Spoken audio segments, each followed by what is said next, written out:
여기에 보면은 이 고넬료라는 사람이 나옵니다. 이 고넬료. 이 고넬료는 어떤 사람인가?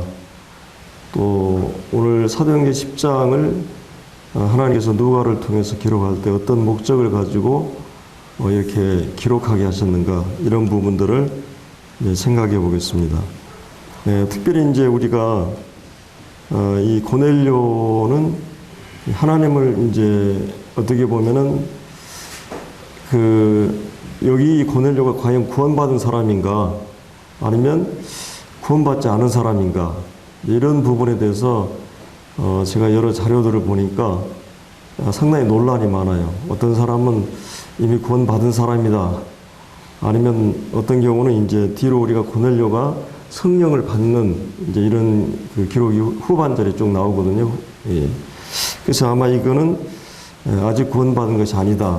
이런 논란이 되고, 이것은 이제 이런 경우가 좀 비슷합니다. 구약 성경에 보면 구약 성도들은 분명히 믿음을 가졌는데, 이제 믿음을 분명히 가졌잖아요. 근데 이제 성령의 역사가 우리와 좀 다른 그런 성령의 역사를 보게 되고, 또 12 제자들이 이렇게 이제 분명히 주님과 함께 동행했지만, 이 오순절을 기점으로 해서 이 성령이 그들에게 임하는 것을 볼 수 있습니다.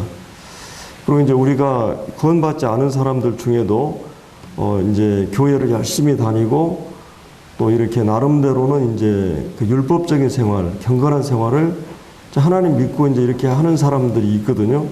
그런 가운데서 이제 하나님이 확실하게 믿는 이제 이런 경우들이 이제 우리 주변에 있는데, 과연 이 고넬료는 어떤 사람이 어떻게 이걸 이해해야 되는가? 이 부분에 대해서 참 우리가 성경을 해석하는 데 참 어려움이 되는 부분이 이 부분 같습니다. 그래서 저는 이제 그런 생각을 해봤어요. 하나님께서는 일반적으로 모든 사람에게 계시를 허락하십니다. 이제 그 일반 계시라고 그러죠. 우리가 이제 로마서 1장 19, 20절에 보면 하나님께서 저희들 속에다가 하나님을 알만한 것을 계시하셨다. 또 그리고 이제 이 모든 만물을 통해서 하나님께서 자신의 능력과 신성을 이렇게 이제 보이셨다는 말씀을 하시면서 저희들이 핑계하지 못할 것이다. 그러면서 이제 하나님을 알되 하나님을 영화롭게도 못한다. 감사치도 않는다.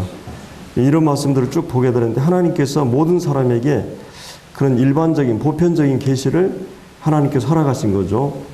근데 이제 그 가운데서도 하나님을 그런 일반 계시의 빛을 통해서 하나님을 이렇게 이제 경외하고 믿는 사람들이 이제 있다고 하는 것입니다.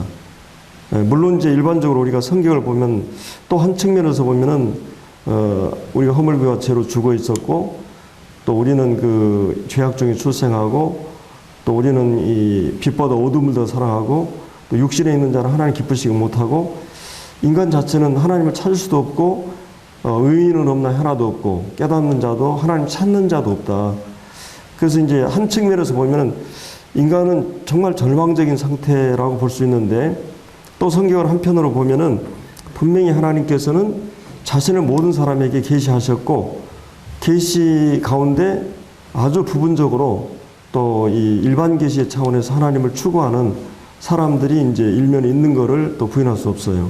그래서 이제 그런 가운데 하나님께서 이제 일반 계시의 차원에서 계시가 주어지지만 또 이제 특별 계시, 결국 이제 사도행전 이 가이사랴에 있는 이 고넬료는 우리가 하나님을 믿는다고 했을 때는 하나님, 그러니까 이제 기독교적 신앙을 우리가 요약할 때 하나님을 믿는 신앙이 있어야 됩니다.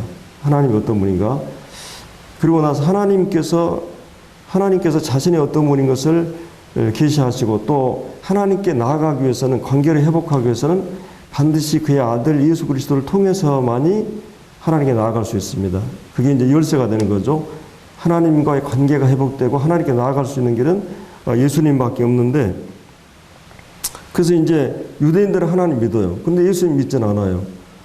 또 이제 성령 하나님과 관계가 있어야 됩니다. 근데 이제 이런 부분에 있어서 오늘 우리 본문에 보면 고넬료는 하나님을 알고 있었어요. 하나님 믿고 있었어요. 근데 예수님에 대해서는, 성령에 대해서는 관련이 없는, 우리가 이제 사도행전 19장인가 보면은 그 아볼로라는 분이 있죠. 그분도 이제 하나님 믿었거든요. 예수님에 대해서도 이제 어렴풋이 알고 있었고, 메시아에 대해서. 근데 이제 성령을 받지 않았습니다. 근데 이제 브리스가 아길라 부부가 이렇게 이제 개인적으로 불러다가 개인 교제를 통해서 확신을 얻게 되고, 성령이 그에게 임하게 되고, 이제 유대인들을 이게 담대하게 이제 이 복음을 전해서 굴복시키는 이런 기록이 이제 나와 있습니다. 그래서 이제 오늘 우리가 이 고넬료라는 사람이 어떤 사람인가, 이제 한 가지는 그렇습니다. 성경은 아버지께서 이끌지 아니하시면 아무도 내게 올 수 없다. 요한복음 이제 6장 37절에 그런 말씀이 있죠. 근데 이제 내게 오는 자를 내가 결코 내어쫓지 않는다. 이 두 가지 측면이 있어요.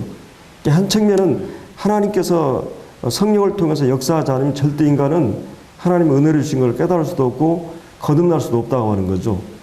이게 하나님께서 도와주지 않으면 인간은 절대로 회심할 수 없다.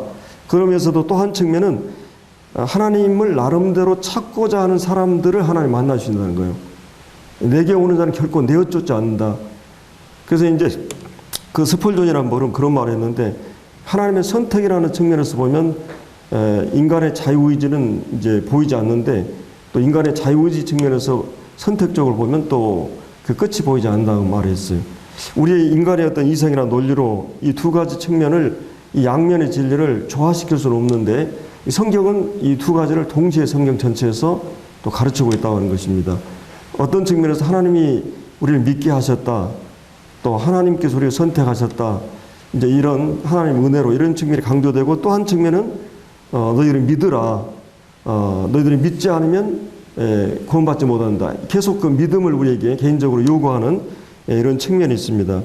그래서 이제 이 두 가지 측면을 생각할 때, 그러면 이 고넬료 같은 사람은 아마도 우리가 생각할 때 하나님의 그 일반적인 계시를 통해서 빛을 받았고, 그래서 뭔가 그가 알고 있는 이 세상의 모든 다신론, 우상, 그리고 일본주의, 이런 그때 당시에 노마의 많은 그런 그 그리스 노마 신화들 있잖아요. 그런 그 우상 숭배라든지, 또 이 어떤 일신론이 아니라 다신론적인 그런 환경, 그리고 이제 그 당시에는 헬라가 실제적인 정신적인 문화를 지배하고 있었기 때문에 이런 인본주의 철학이 그 노마를 실제 통치하고 있었는데, 이제 그런 것에 대한 그 깊은 회의를 느끼고, 이제 그 유대인들을 통해서 이제 유대교를 이제 알아가는 과정에서 이 유일한 하나님, 창조의 하나님이 계시구나. 그리고 이제 그런 그 하나님에 대한 지식을 이제 알게 되고, 그가 이제 하나님을 그 나름대로 믿으면서 유대교에 확실하게 개종한 사람은 아니지만 반개종한 사람들이 있어요.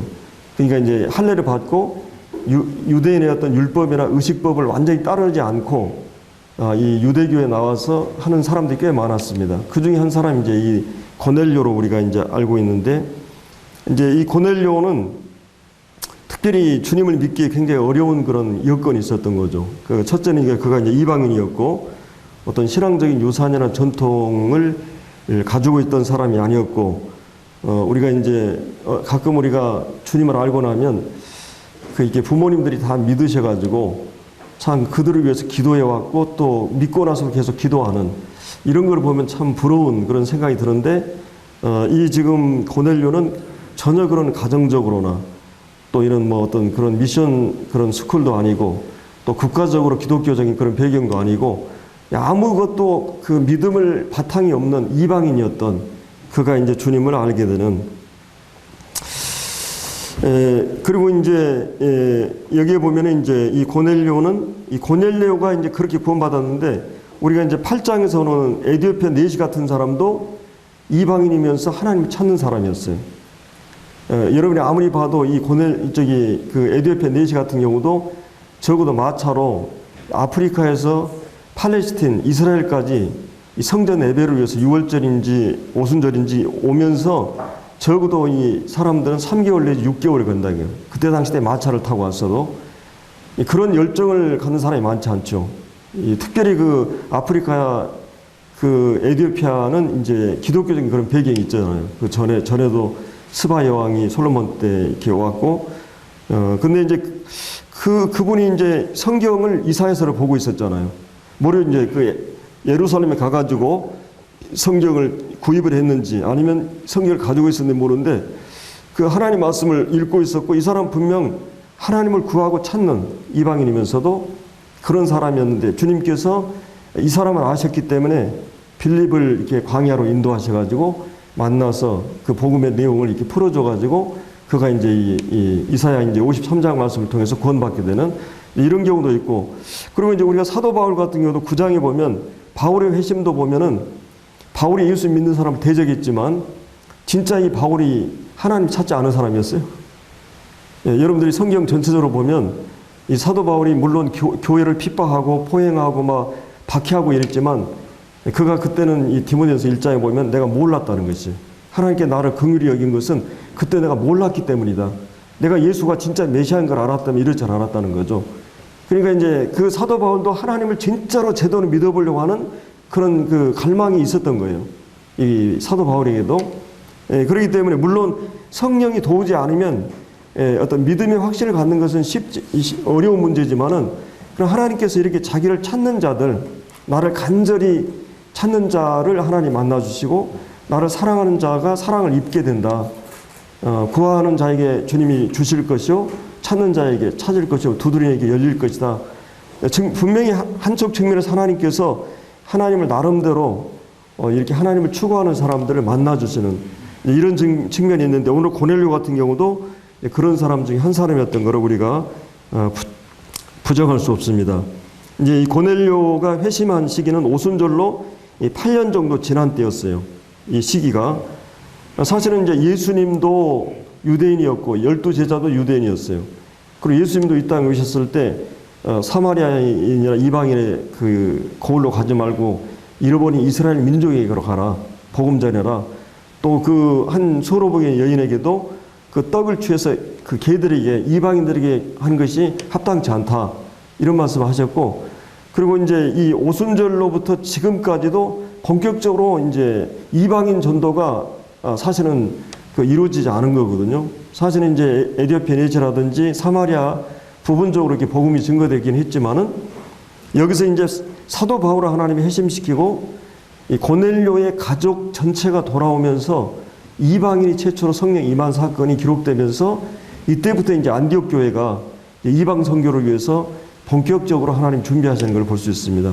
그래서 어떻게 보면 이제 선교사적으로 보면 이 이방인들을 향한 하나님의 경륜이 이제 서서히 열려가고 있는 것을 우리가 이 본문에서 우리가 볼 수가 있거든요.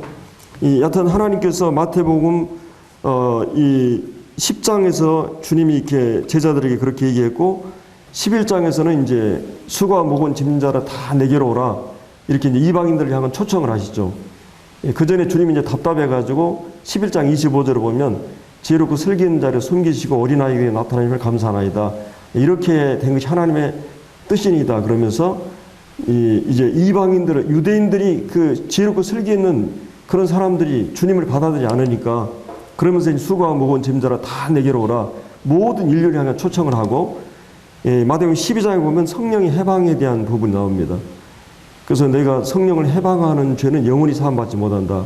그리고 13장에 보면 이 비유 자체는 이제 세상을 향한 그 비유로 7 비유가 이제 이 교회 시대의 그 전 시대를 예언적으로 보여주고 있는 게 이제 그리고 이제 16장에서 이 교회에 대한 그 교회에 대해서 그 베드로가 이제 신앙 고백을 할 때 내가 이 반석 위에 네 신앙 고백 위에 이 교회를 세울 것이다. 이런 이 새로운 교회의 경륜을 선포하십니다.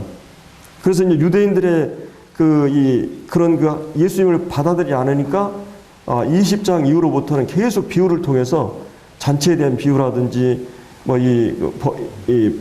무슨 모퉁이 돌이 너희들이 버린 돌이 모퉁이 돌이 됐다든지 이런 말씀 쭉 하면서 유대인들이 자신을 거역한 것에 대한 비유를 하면서 이제 논쟁이 시작이 되고 23장에 가서 주님이 무서운 그런 화를 유대인들에게 던지죠. 이 화 있을 진저 하면서 23장 전체는 그러면서 암탉이 너희를 날개하려 뭐로 한 거가 내가 뭐리 했지만 너희는 원치 않았다. 그러면서 예루살렘을 성을 향해서 주님이 눈물을 흘리면서 탄식하는 그리고 24호장에서 유대인들을 향한 전무후무한 이 환란을 예언을 하셔요. 이제 이 제자들이 성전을 보면서 이 성전이 이렇게 자랑하고 있을 때 주님이 이 돌 위에 돌 하나 남지 않고 다 멸망할 것이다. 그 세상 끝과 주님의 오심이 어떤 일이 일어날 것을 쭉 얘기하면서 주님이 이제 이 다니엘의 멸망에 가져간 것이 거룩한 것 선거를 보거든 너희는 깨달아라. 그러면서 이제 전무후무한 유대인들의 환란을 이렇게 말씀을 하시거든요. 그래서 마태복음 유대인들을 향한 그 기록이었기 때문에 그렇게 해서 예수님이 부활하고 승천하지 않는 상태에서 이 마태복음이 마감이 됩니다. 그러니까 이제 이런 과정들을 보면 하나님께서 유대인들을 향한 경륜이 그들이 철저하게 주님을 메시아를 거절함으로써 이제 이방인을 향한 그래서 우리가 에베소서 이제 2장에도 보면 너희는 외인이요 또 모할래 자들이요 약속 언약 또 하나님도 없고 소망도 없는 너희들에게 바로 이제 유대인과 이방인 이 둘이 그리스도를 통해서 이 장벽이 무너지고 담이 무너지고 모든 것이 무너지고 이제 이방인과 유대인이 한 권소, 한 시민, 한 성전이 되는 이 교회의 비밀을 이제 이렇게 사도 바울을 통해서 이렇게 제시하는 걸 볼 수가 있거든요. 그래서 이제 이런 그 고넬료는 이방인이었는데 주님 안에 돌아오는 이런 그 은총을 입게 된 겁니다. 그리고 이제 또 한 가지는 그 이 고넬료는 어떤 사람이었어요? 10장 1절에 보면은 이탈리아, 지금의 노마죠. 이탈리아 부대라 하는 군대의 백부장이라. 그래서 이제 여기에 보면은 그 이탈리아 군대 백부장, 이제 요세푸스라는 그 역사가에 의하면 이 가이샤라는 이 지역은 그 헤롯 대왕에 의해서 이렇게 이제 큰 그 성이 지어집니다. 이 지역으로. 그 여러분이 이제 욥바를 그 여기 이제 보면은 이제 두로가 있고 이 항구에서 이제 이렇게 좀 떨어져 있는데 밑에 예루살렘에서 한 50km 정도 서북쪽으로 올라가면 욥바가 나와요. 그 이제 욥바에서 이제 그 우리가 이제 9장에서 보면 베드로가 피장의 집에 있었죠. 욥바. 근데 그 욥바에 있을 때 지금 그 환상 통해서 뭐예요? 이 가이샤라 이 고넬료가 욥바에 이제 사람을 보내서 그래서 이쪽은 이제 해변이고 항구 도시였기 때문에 그때 당시 때 여러분들이 그 보면 저 지구 중심의 그 바다는 저쪽으로는 유럽이고 이쪽으로는 아시아, 아프리카 3개 대륙이 끼어 있는 지역이에요. 그러니까 로마가 이제 3개 대륙을 정복하고 중요한 요충지에다가 군사 기지들을 다 세웠는데 이 지역이 지금 로마의 이제 총독 관저가 있는 그런 곳이었어요. 이제 거기에 이제 경비를 받던 분이 바로 이 고넬료라는 백부장입니다. 여러분이 성경에 백부장은 그 좋게 나와요, 나쁘게 나와요? 대부분 좋게 나오죠. 마태복음 8장에 나오는 이만한 믿음을 보지 못했다. 아주 훌륭한 그런 믿음을 갖고 있었고 백부장이 예수님 십자가에 달려 돌아가실 때도 예수님을 보시고 야 이분이 진짜 하나님의 아들이다. 의인이었다. 정령. 그런 그 기록이 나오고 또 오늘 이 본문에도 아주 훌륭한 보도로 나옵니다. 그리고 이제 그 뒤로 보면은 사도 바울이 로마로 끌려갈 때 갈리오라고 하는 그 백부장에 의해서 이렇게 이제 인도되는 과정들이 그리고 이제 막 배가 파손되는데 백부장이 이제 그 이렇게 이 바울에 대해서 이렇게 새롭게 보는 이제 이런 장면들이 쭉 나오는데 어떤 그 로마의 이 군대는 이제 한 군단 한 6,000명 근데 이제 600명씩 해가지고 열대로 이제 나눠져 있었고 한 중대가 100명씩.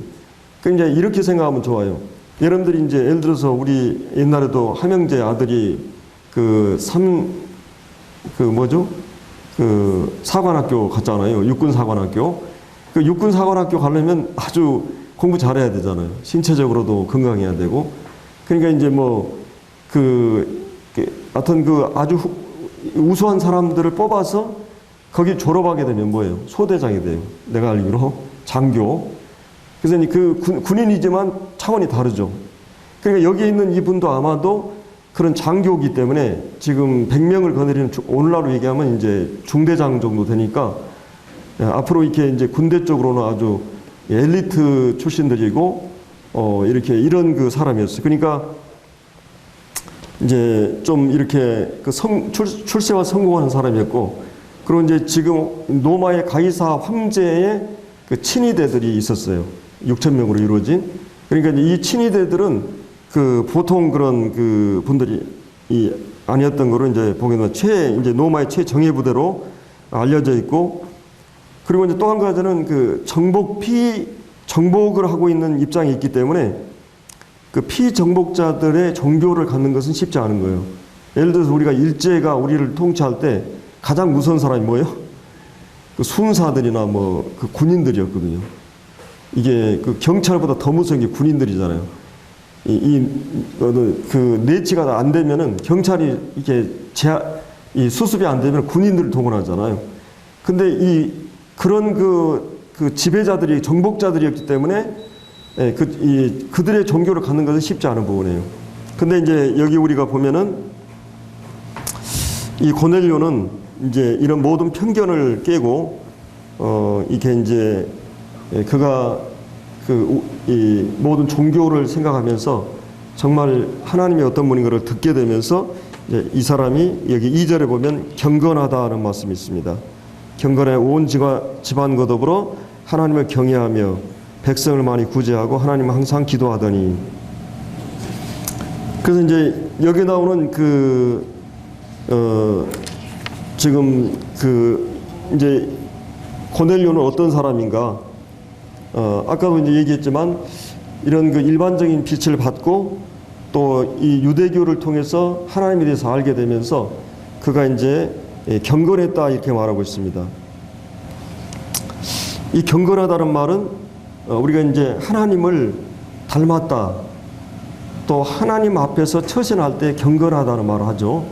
우리가 이게 내가 존경하고 사랑하고 그래서 그분 앞에 내가 예의와 격을 갖추고 이런 내가 존경하고 사랑하는 분에 대해서 이런 태도로 가는 것이 경건이죠. 그러니까 이제 이게 코란데오란 말이 있는데 하나님 앞에서라는 이 칼빈이라는 분이 코란데오. 그래서 하나님 앞에서 태도를 취할 때 경건이라고 그러죠. 그러니까 이제 하나님의 진노가 경건치 않은 불경건에게 일어나거든요. 하나님을 이제 함부로 하는 것이 불경건이에요. 그리고 이제 사람에 대해서도 수평적으로 함부로 하는 게 이제 불이고, 근데 이제 여기 이 사람은 경건했다. 하나님을 정말 나름대로는 이런 하나님이 계시는구나. 창조의 하나님, 유일한 하나님, 이 모든 역사와 만물을 주관하시고 통치하시는 하나님이 분명히 계시는구나. 이 사람은 그 하나님을 나름대로 진짜로 이렇게 믿고 경건하게 가족 전체가 하나님 믿도록 하고 이렇게 했던 거예요. 그리고 이제 여기에 보면은 이제 우리가 이제 이 경건은 두 가지 형태로 나타나죠. 하나님을 향한 자세와 그다음에 이제 사람을 향한 자세에서 이 경건이 드러나게 되어 있습니다. 그래서 이제 사랑하게 되면 그 사랑의 생리나 특징이 뭐냐면 같이 있고 싶어하고 그다음에 또 한 가지는 주고 싶은 것이 그 사랑의 속성이에요.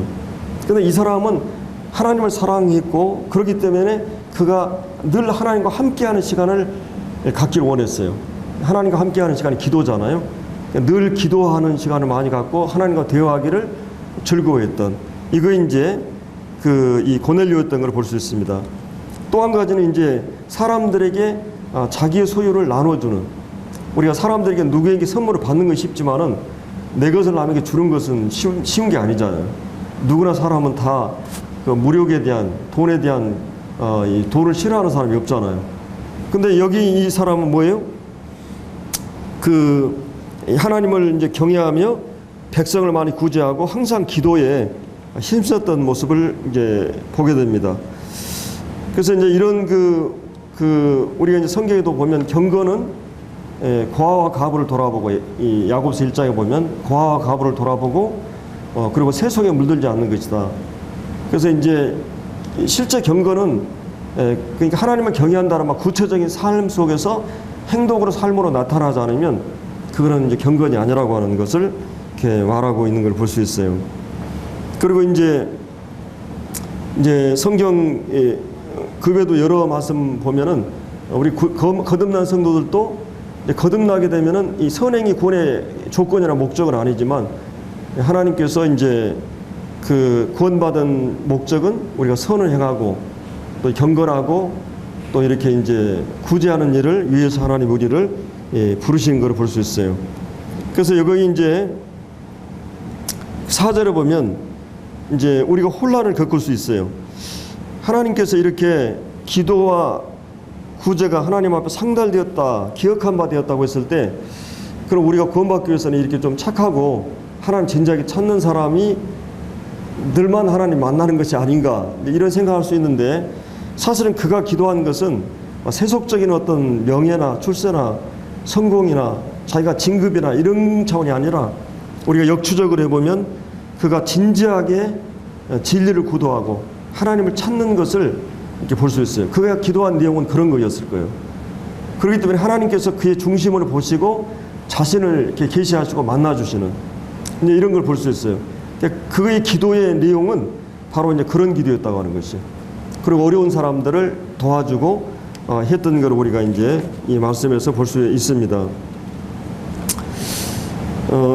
그래서 이제 우리가 주님께서 직접 그에게 자신을 이제 나타내 주는 장면이 여기 이제 3절에 보면은 제 90쯤 이제 기도 시간에 유대인들이 하고 있는 하루에 3번 기도했거든요. 유대인들은 오전 9시, 정오, 오후 3시.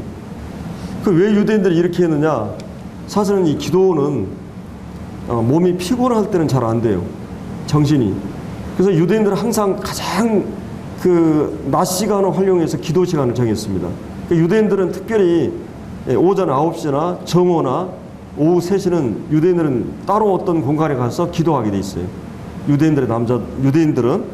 근데 여기 지금 고넬료도 유대인들이 하고 있던 그런 경건한 그런 어떤 습관들을 따르고 있는 것을 이제 볼 수 있죠.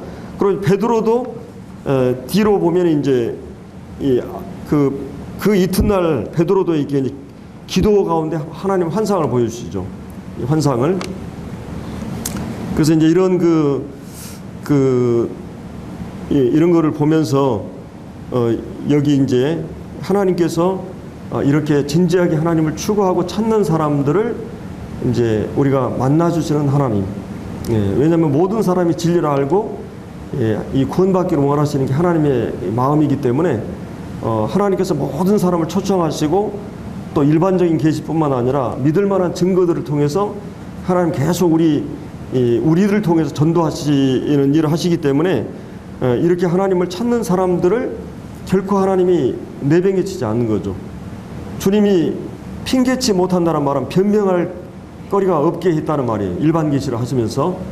그러면서 하나님을 그들이 희미하게 알고 있지만 하나님을 감사도 안 하고 경외도 안 하고, 우리 전도집회에 있는 대로 우리가 하나님이 비와 물과 모든 걸 주셨는데 그 하나님께 감사드리는 게 아니라 조상 숭배하고 이랬다는 말을 들었잖아요. 제가 이번에 이제 평택에서 전도집회 하면서 하나님께서 이 지구에 사람이 생명이 살 수 있도록 나사의 학자들이 20만 가지 조건이 있다고 그랬잖아요. 그 중에서 제가 일부를 이렇게 쭉 슬라이드로 이렇게 하면서 참 놀랍다는 생각이 들더라고요. 하나님께서 이렇게 이 태양과 지구의 거리도 너무나 멀어도 너무 가까워도 타지고 너무 멀어도 안 되잖아요. 또 너무 빨리 돌아도 우리 정영재님이 얘기했지만은 폭풍이 일어나고 너무 느려도 이게 온도 차이 때문에 살 수가 없다는 거예요. 우리가 이 달 같은 경우도 낮에는 영상 200도, 밤에는 영하 200도라 그래요. 살 수가 없는 거죠. 그리고 이제 너무 이 지구 자체가 커버리면 이 중력이 강하게 되면 이 헬륨이나 이 나쁜 그런 수소라든지 이런 것들이 이 외부 우주에서 끌어들여 가지고 사람이 살 수가 없다는 거예요. 근데 너무 또 작아도 여기 있는 질소나 산소가 빠져나가기 때문에 살 수 없다는 거예요. 정확하게 하나님이 질소를 70%, 산소를 21% 이산화탄소 이게 배열을 해가지고 산소가 너무나 많아도 지구가 정전이 일어나가지고 막 불이 많이 나고 너무 없어도 안 되고 하나님이 정확한 비율로. 그리고 이제 우리가 계속 산소를 들어 마시지만 또 이제 계속 내뿜는 거 뭐예요? 이산화탄소예요. 근데 하나님 식물을 통해서 다 산소로 만들잖아요. 이런 정화가 일어나고 있고, 그래서 이 공전의 속도도 자전의 속도도 정확하게, 그리고 이 태양계를 중심으로 있는 그 수금지와 목도 천해명 있잖아요. 이 혜성들이 대부분이 타원형으로 이렇게 이제 그 공전을 한다는 거예요. 근데 지구만 뭐예요? 이 정원궤도. 그러니까 태양이 있다면은 그 이 원을 그리면 똑같은 원을 그리면서 너무 타원형이면은 너무 가까워지잖아요. 그럼 타지고 너무 멀어지면 그러니까 지구만 다른 건 다 타원형인데 이런 거라든지 목성이나 토성 이런 경우가 이제 모든 그런 외부의 그런 그 혜성 그 돌진한 혜성들을 막아주는 지구보다 더 큰 혜성들이 실제 몇 년 전에 그 목성에 부딪힌 게 사진에 촬영이 돼 있잖아요. 근데 그런 거로 막 600메가톤이라고 그러니까 일본의 그 폭탄 터진 게 15메가톤이에요. 50만 인구가 다 쑥대밭이 돼버리잖아요. 이런 그 하나님께서 지구를 보호하기 위해서 그리고 태양에서는 막 수소 폭탄이 계속 터지는데 7톤도 8톤도 하잖아요. 그 태양 그 광풍이 2시간 만에 지구까지 온다는 것이. 근데 그 방사능이나 이런 태양열에 의해서 지구가 만약에 방사능이 오염되면 살 수가 없잖아요. 근데 지구 안에 있는 이 강력한 그런 그 자석에 의해서 그것이 다 북극 남극으로 이게 다 나쁜 유해한 것들이 이렇게 갈라지고 좋은 것만 이렇게 또 뽑아 들이면서 오로라가 그래서 이제 형성된다고 하는 말을 이렇게 배우면서 참 하나님께서 이 지구를 사람이 살 수 있도록 사람이 생명이 살 수 있도록 이 나사학자들이 20만 가지 조건을 주셨다. 참 이런 거를 보면서 참 하나님께서 얼마나 놀라운 분이시고 그리고 이 모든 것이 하나의 우연에 의한 산물이 아니라 이 지적인 설계에 의해서 치밀한 값을 가지고 계산해 가지고 이 중력의 값도 조금만 그 오차가 나면 이 우주 자체가 팽창해서 살 수가 없다는 거예요.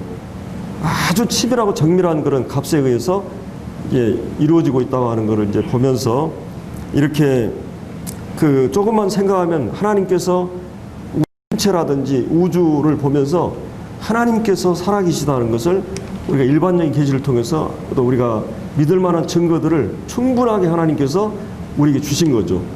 근데 이제 사람들은 마음이 높아져 가지고 이 하나님을 감사치도 않고 오히려 우상을 만들고 또 이렇게 이제 자기의 정욕대로 살아간다는 말씀이 있는데 이 고넬료는 그런 의미에서 이렇게 나름대로 하나님을 진지하게 찾고 생각했던 그리고 이제 그 하나님을 결국은 만나게 되고 이 고넬료를 중심으로 해서 이제 이방인 복음 전도가 이제 막이 열리는 것을 볼 수 있습니다.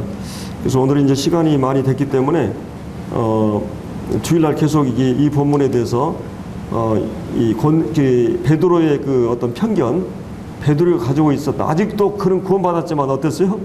계속해서 지금 그 유대인들이 하고 있는 이 습관에서 벗어나지 못하고 있어요.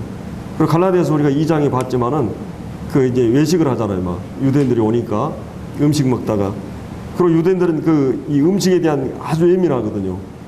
근데 이제 이런 그 베드로가 주님에게 그럴 수 없다고 이렇게 이제 얘기하는데 우리가 15절 한 구절만 보면 이제 두 번째 소리시되 하나님께서 깨끗하게 하신 것을 참 놀라운 말씀입니다. 하나님께서 그럼 어떻게 이 깨끗게 하셨는가? 이거는 모든 인류를 이방인들을 향한 말씀이잖아요. 하나님께서 이미 예수 그리스도를 통해서 십자가에서 율법이 요구한 모든 요구를 이루시고 이 죄의 값을 다 청산함으로 완전하게 깨끗하게 하셨다는 거예요.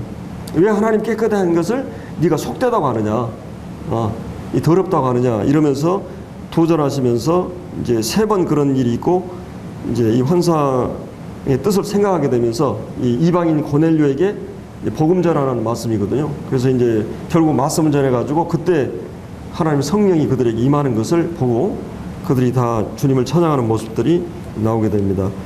그래서 오늘 우리가 생각해 볼 수 있었던 것은 한 가지는 이 하나님께서는 그 자기를 찾는 자들을 만나주시는 하나님. 분명히 이 부분에 대해서 한번 생각해 봤고 또 한 가지는 이 하나님께서 이제 이방인들을